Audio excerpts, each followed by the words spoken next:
चलिए हम लोग जानते हैं स्ट्रक्चर ऑफ C++ प्रोग्राम। यदि आप C++ प्रोग्राम में बिगिनर्स हैं और C++ प्रोग्राम में आप प्रोग्राम लिखना चाहते हैं तो क्या स्ट्रक्चर होता है, कैसे हम लोग C++ में प्रोग्राम को लिखते हैं। चलिए हम लोग स्ट्रक्चर को देखेंगे। तो पहला स्टेप होता है ना, पहला स्टेप है हेडर फाइल को इंक्लूड करते हैं। हम लोग किसको इंक्लूड करते हैं, अपने प्रोग्राम में हेडर फाइल को इंक्लूड करते हैं। दूसरा स्टेप है स्टैंडर्ड इनपुट आउटपुट का ऑब्जेक्ट को इंक्लूड करते हैं। तीसरा है क्लास का डेफिनेशंस को लिखते हैं। चौथा स्टेप है फंक्शंस का डेफिनेशंस को लिखते हैं। और पांचवा स्टेप है मेन फंक्शन को ऐड करते हैं। किसको ऐड करते हैं, मेन फंक्शन को ऐड करते हैं। मेन फंक्शन को ऐड करना इसलिए जरूरी है क्योंकि जब भी प्रोग्राम एग्जीक्यूट होता है तो वो मेन फंक्शन से ही एग्जीक्यूशन स्टार्ट होता है। अब इसको हम लोग कोड में कैसे लिखते हैं ना, कोड में कैसे लिखते हैं तो हेडर फाइल को इंक्लूड करने के लिए पहला लाइन हम लोग जब भी C++ प्रोग्राम का कोड लिखेंगे तो उसमें लिखेंगे हैज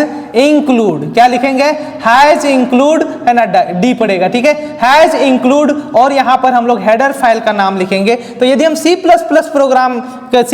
का प्रोग्राम लिख रहे हैं तो इसके लिए हम लोग हेडर फाइल लिखेंगे आयोस्ट्रीम। क्या लिखेंगे, आयोस्ट्रीम। जो पुराना कंपाइलर होता था उसमें आयोस्ट्रीम डॉट भी लिखते थे, .h भी लिखते थे, लेकिन है ना जो नया कंपाइलर है, जो लेटेस्ट कंपाइलर है उसमें आयोस्ट्रीम है, केवल है आयोस्ट्रीम ही लिखना पड़ता है। हेडर फाइल का नाम क्या है, आयोस्ट्रीम, है ना। तो पहला लाइन हेडर फाइल को इंक्लूड करने के लिए हम लोग लिखते हैं हैज इंक्लूड, है ना, और ये इसके बीच में हम लोग लिखते हैं, क्या लिखेंगे, हेडर फाइल का नाम। तो हेडर फाइल का नाम यहाँ पर है आयोस्ट्रीम। दूसरा स्टेप है क्या हम लोग ऐड करेंगे, स्टैंडर्ड इनपुट आउटपुट का ऑब्जेक्ट, है ना। तो C++ प्रोग्राम में, है ना, हम लोग लिखते हैं, कैसे लिखते हैं तो उसके लिए हम लोग लिखते हैं यूजिंग, है ना, नेम स्पेस, याद रखना है नेम स्पेस std।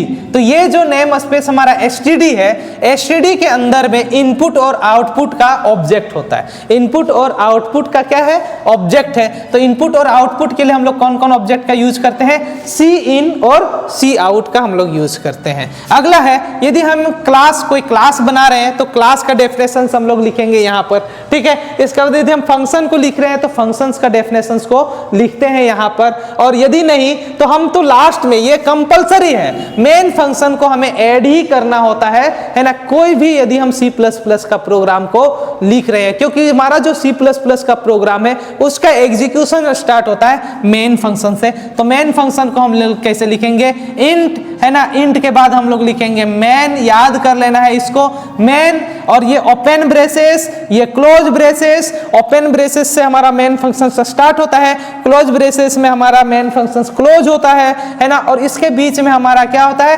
बॉडी होता है। किसका बॉडी होता है ना, मेन फंक्शन का बॉडी होता है। और मेन फंक्शन का जो लास्ट स्टेटमेंट होता है उसमें हम लोग लिखते हैं रिटर्न, है ना, 0, कुछ भी लिख देते हैं, रिटर्न 0 हम लोग लिखते हैं। तो यहाँ पर जो भी हमें कुछ करना होता है उसको हम लोग मेन फंक्शन का ये ओपन ब्रेसेस और क्लोज ब्रेसेस के बीच में हम लोग लिखते हैं, जिसको हम लोग बोलते हैं, है ना, मेन फंक्शंस का बॉडी को लिखते हैं।